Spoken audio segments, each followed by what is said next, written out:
Hi guys, Cynthia here, and today, ta-da! I'm actually going to walk you guys through how I build this entire bed, the wood that I use, where I buy it, and I'm kind of going to construct it with you. Um, Hopefully I can do it in like an understanding kind of way. I don't normally build the beds, Mark does, and so I was having a difficult time explaining it as I was doing it, and then something else that I want to point out is that I didn't finish doing the top edging with you guys because Mark came home and he saved the day. So I was also concerned because the top like ledge and the corners are the exact same cedar, and that cedar was very, very soft, and I split it a few times, and I'm actually going to show you guys that. And yeah, I'm actually going to show you guys that after you watch what I did or how I built it. Hopefully it comes through clearly. If it doesn't come through clearly, then I have to film the video again. But as I promised, I wanted to uh, show you guys how I build these beds, the cost, all of the things that has to do with this bed. Anyway, I hope you guys enjoy the video. Okay, guys, so this is the wood that I normally get. This is the cedar boards. I like cedar. I like how it grays out. It's also good for your, if you want to grow any edibles. Never get anything that's treated. A lot of the stuff, you can buy some treated wood, but if it's green, do not use that one. It's got to be a different type of treatment. I don't know what it is, but, you know, if you Google it, it's like, it's on there for sure. But this is the wood that I get. This is 8 foot, it's 6 inches. Normally I try to get like the nice boards that aren't too knotty. Like I feel like this one's like too knotty, but it seems like they're all kind of like that. As long as the knot isn't at the edge. Because this is 8 feet, I can get two sides that are 3 feet, and then I can get one 2 foot because I'm going to do 3 by 2 foot. So now we just have to do the math over here on this side. This is what I use to do the top, like edging of my bed, and then the sides that hold the bed or the boards together. I hope that makes sense. I'll put pictures so you understand what I'm saying. This is $13.98, so it's not too bad. I mean, it ends up being pretty pricey, especially if you do like the first couple beds I built were 6 by 2, and so you got to imagine it was expensive. It was a bunch of these boards, but if you build them slowly over time, it's not too bad. So let's grab some wood, and I will show you. Oh, and then we're gonna get them cut. So this by far is the hardest part, picking out the best wood, picking out ones without any knots and ones that are not kind of bowed. That's also really important.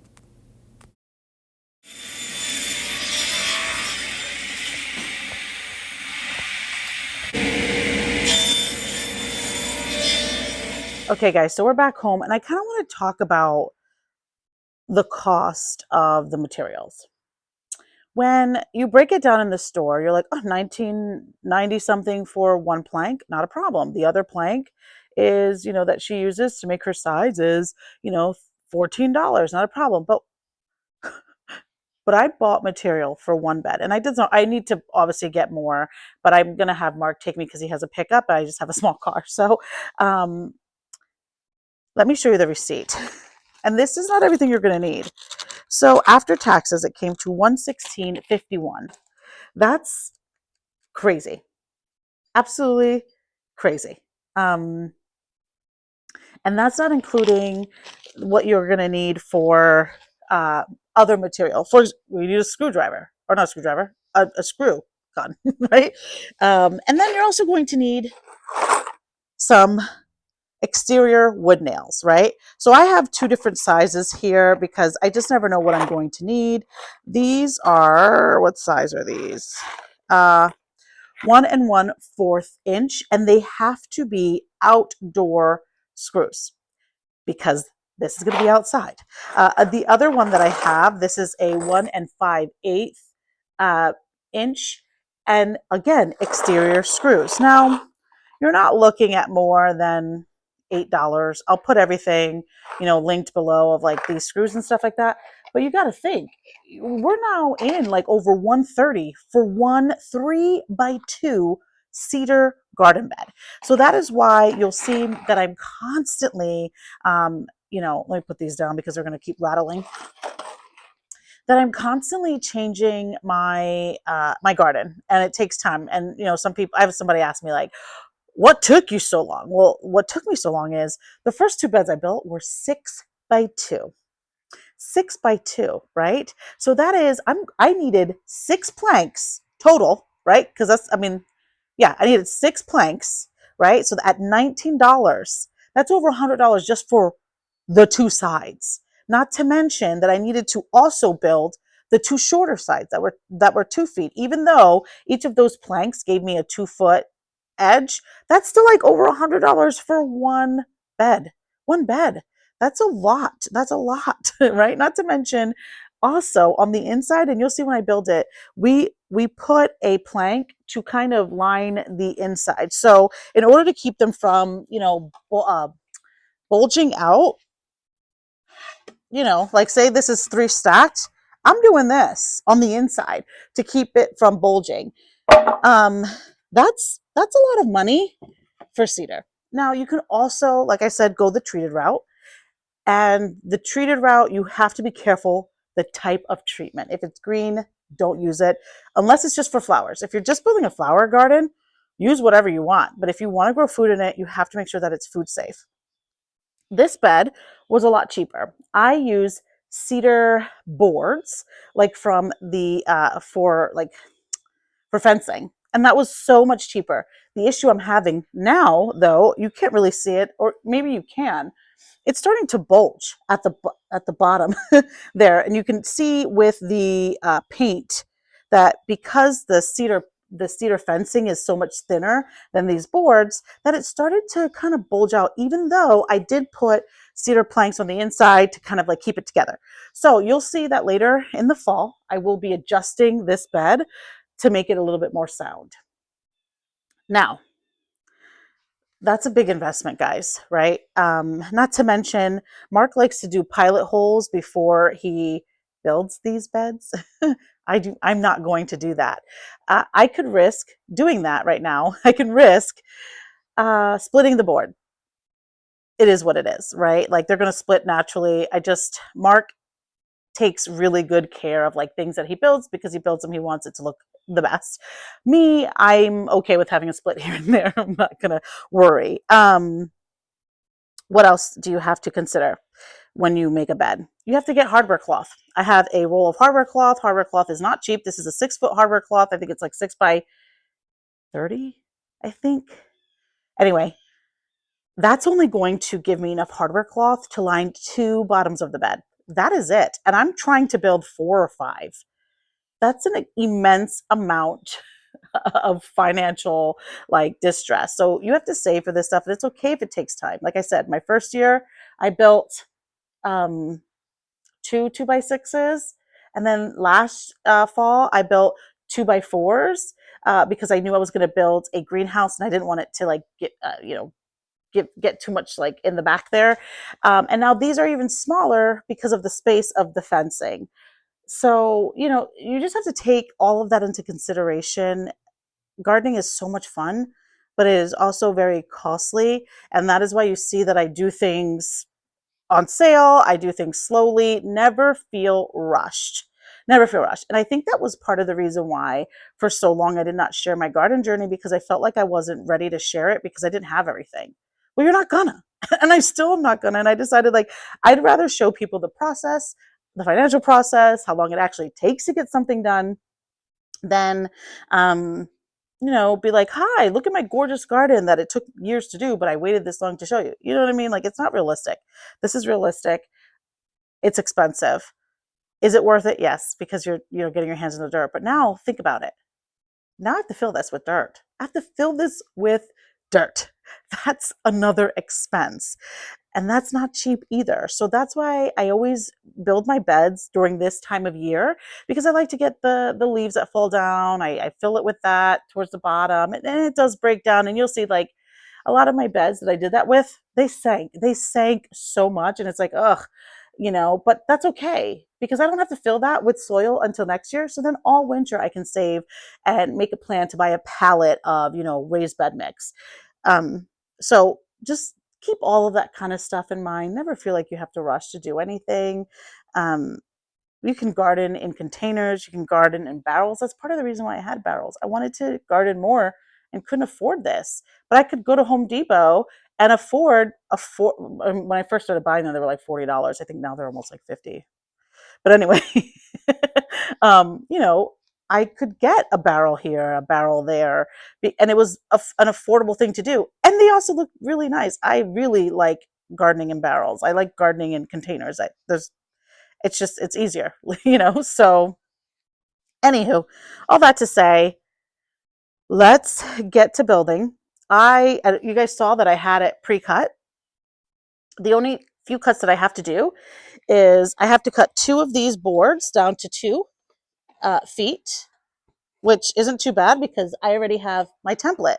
So, which they cut for me. All I'm going to do is measure it here, cut it, or, cut this piece of wood, and I'll be good. I just need to do that twice. And then these long boards, this is going to be I have to cut this into the sides and the top portion. Now, I do have a bunch of cedar in the basement. So I do have offcuts that you're going to see. You probably won't see me cut like these really long ones today. Or no, you know what? You might, because I don't have enough of this one. But because I've been building beds for several years and I have all that wood, I still have wood left over. And that's another thing, make sure that you cut with purpose. Never, measure twice. Always measure twice, because this is an expensive endeavor, and the last thing you want to do is have to go back to the store because you miscalculated. Measure twice, or 3 or 4 times. You'll see I'm going to be measuring a lot. So I'm going to bring these into the basement because I'm building these in the basement. It's always easier to build. I know people are like, well, you got to bring them all outside. Yeah, you know what? I'm going to have to bring them outside, but I want a level floor so that I can drill easier. Like, you never want to screw anything in on unlevel surface because you're never going to have that nice tight fit that you're going to need. I've done a lot of talking. Let's start building. Okay, guys, so the basement is a disaster. So in the summertime, I garden, so I never keep anything clean, mark fishes, and so it's a nightmare. So I just want excuse the disaster. Okay, guys, so I want to show you the cedar fencing plank. You can see that not only is it super thin, but it's also extremely rough in texture, where this one has a rough side, yes, but it has a beautiful smooth side, as you can see, right? So this is what normally I put on the inside of the bed. This is what faces on the outside, and you can see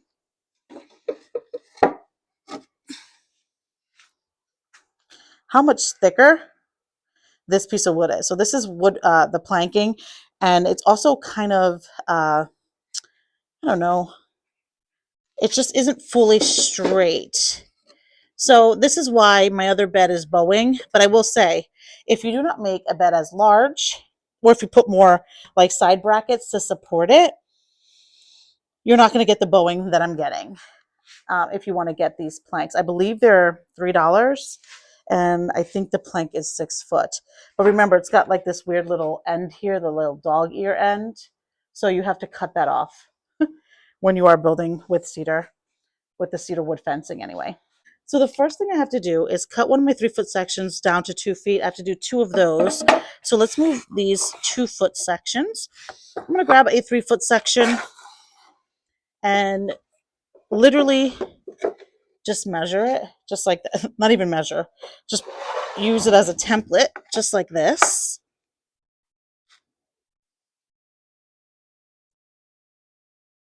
And use my pencil just to create that guideline. So simple. I have to do that twice.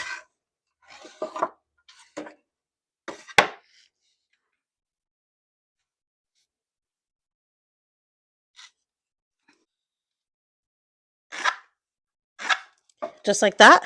I have 2 pieces that I need to cut. Now, please be very careful when using any kind of circular saw, whatever you're going to use, be very careful. It's normally on our like we have like a whatever this is table, but I removed it because I feel safer with it on the ground. So anything you need to do to make it safe for you, make it safe for you. Always make everything safe for you.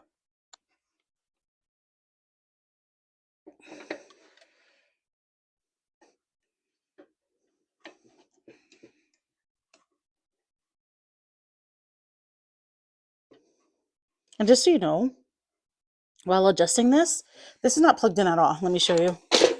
This is not plugged in whatsoever. Never adjust anything that can cut your hand off or arm or leg when it's plugged in. I never do that. I just don't think it's safe. I'm bringing it back to zero. We had it at an angle because we're making like I said, other beds. Um, Anywho, always make sure that you have it unplugged when using a tool like this. Okay, so I placed the wood down. Before I hit any kind of trigger, I just bring it down to make sure it's exactly where I want it to be with the line. Then, of course, keep your hands as far as you can and a firm grip on the wood, and then you pull the trigger.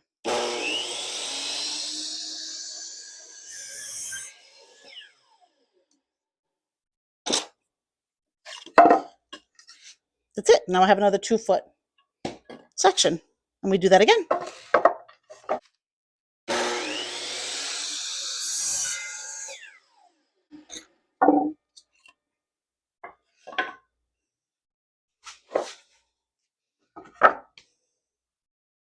All right, next order of business.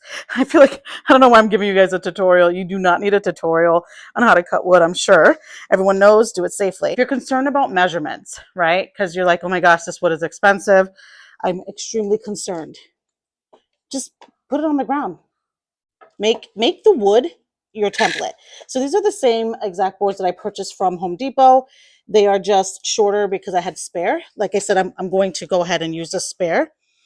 Let me just make sure these are together good and butt it up. There we go. And then like that. Perfect. So now that I have my line, I'm just going to grab my ruler, put it right up against it.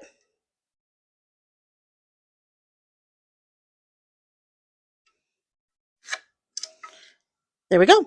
That is my template. Alrighty, so now that I have this line, I'm going to cut it and make this my template. I'm going to need 2 for each side. That's 8 because there's 4 sides. And I'm going to use this cut as my template for the other cuts. Just continue to do that. If you're afraid of measuring, like I am, make templates. This is the wood I'm going to be using, so it needs to match that, and that's all that matters. So I actually spoke through this, but my mic died. Anyway, what I was saying to you guys is, hey, look, this is my first template. So I cut that to the measurement of the 3 slats for the side of the bed, which you guys saw me measure that. And it was super easy. If you are concerned about using a ruler or a measuring tape or anything like that, kind of like I am, it's always good to use a piece of wood as a template or a reference, which is why I highly, highly recommend if you go to Lowe's or if you go to Home Depot, ask them to cut the pieces for you in the measurement that you need. It made this job go so much faster, and I didn't really, I really wasn't concerned about whether I had the measurements right because they did it. So now we're building the corners, and I decided to add a video of the finished bed of exactly what it's supposed to look like because my big head and my hat brim got in the way, and I really couldn't get my camera at a good angle. I need a smaller tripod, like a tabletop one. But anyway, you want it to look like this, like an L shape, and you can see that I kind of cracked that piece of wood, which is fine. It's better to do pilot holes, but I didn't want to mess with that drill bit. And the reason why we decided to, start with the corners first, I don't really know why, but Mark did it that way. And ever since he's done it that way, I've seen that it's just much easier. So you'll see here now that I just put the slats on the wood on like the L shape, and I just drill it in. I do 2 screws for each slat, which is super easy. And you'll see, I don't think that if this was bigger, I'd be able to manage it myself, but I also put support brackets. This is going to help enforce it and keep it from bowing. Alrighty guys, so that is how I built this bed. I want to show you just a few kind of imperfections. So normally, um, we do like pilot holes in like especially in the corners and the top edge of the beds because cedar is kind of soft and this particular wood for some reason seems a lot softer than like the larger planks that go sideways. But I wanted to show you why it's important to drill pilot holes.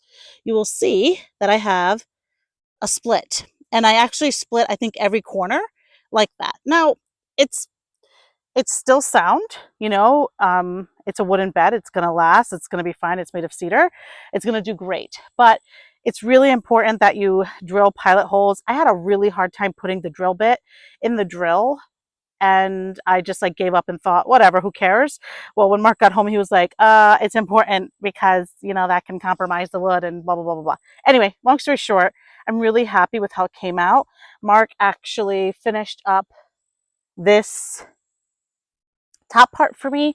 Thank goodness he did because I was not I was not going to put pilot holes, and if you can imagine, all of the tops would have cracked. And you have to be accurate with these because you are drilling them to like the piece of wood that attaches, and so if you're not accurate, you can miss it altogether. And I did have some mistakes. I did have some mistakes. I'm sure you could see right in there. There's an additional hole. That was a mistake. I missed the, oops, sorry, I missed the wood on the other side. So that was not, you know, things happen. I'm very proud of myself though for building it. It doesn't look much different than the others, but you can see here I cracked it there also. Um, but it's okay. It's still going to do really well. It looks just like the other ones. Now I've decided firmly I will be moving this hydrangea. I'll be putting in a barrel. I have so many barrels that it's not going to hurt to put a hydrangea in a barrel. Do you know what I mean? Especially like if I put the barrel on that side because I'm moving my berries to this side, then I could have a hydrangea over there without an issue. That being said, if I do move this hydrangea, now I can put a bed right where it is. Obviously, I would, let's zoom out a little bit. I would make sure I have plenty of room so that my gorilla cart can go this way and then this way. But I would have the bed, one bed here. There'd be no bed behind it. Then barrel, bed, blah, blah, blah, blah. Anyway, this is just a video about how I build my beds. So I'm going to cut it short. All the yapping I want to do. And then when we finish building the rest, or when I finish building the rest, and then I come back and we kind of settle on the design, then I'll talk a little bit more about what I'm going to do. Okay, guys, that is the end of the video. I'm really, really excited about the outcome of what this is going to look like. In the next video, I will have the other two built. Or maybe not, maybe one more built. And we'll move the hydrangeas together and we will move them together. And then I think because I still have to shovel the stuff out of here and like transplant everything. So I'm not gonna be able to build all three. Now, I did mention that I wanted to build a ton more, but now when I have this in the space and how large this bed actually is, I'm not sure if I'm gonna do more than three. Possibly we'll stay at four, but I have to see. I don't want the garden to feel really tight. That is like the goal is not to have it feel really tight. I would rather, I don't know, like figure out another place to grow, you know, like I know I added that bed over there, but I would figure something out before I would kind of neck this area down. I want it to be like on top of it being, you know, fruitful. I want space. I want air. So in the next video, we will place the two. I'll build one more before that. We'll place them and then we'll add the hardware cloth and then we'll start digging out the dirt and transplanting things. I think that'll be best. And then once these are empty, then I can, you know, use that wood to build the last and third, maybe last, but the third bed. I hope you guys liked this video. I hope you understood what I was talking about. I'm really happy to share how we build our beds. I'm actually really proud of myself because I did it kind of myself. Mark normally builds everything and Mark will continue to build. He will continue to build because that was a lot harder than I thought. So, so yeah, guys. Anyway, I'm going to end it here. If you like the video, please like it and subscribe if you're not subscribed. I'd love to have you. And remember, If you didn't get it done today, there is always tomorrow.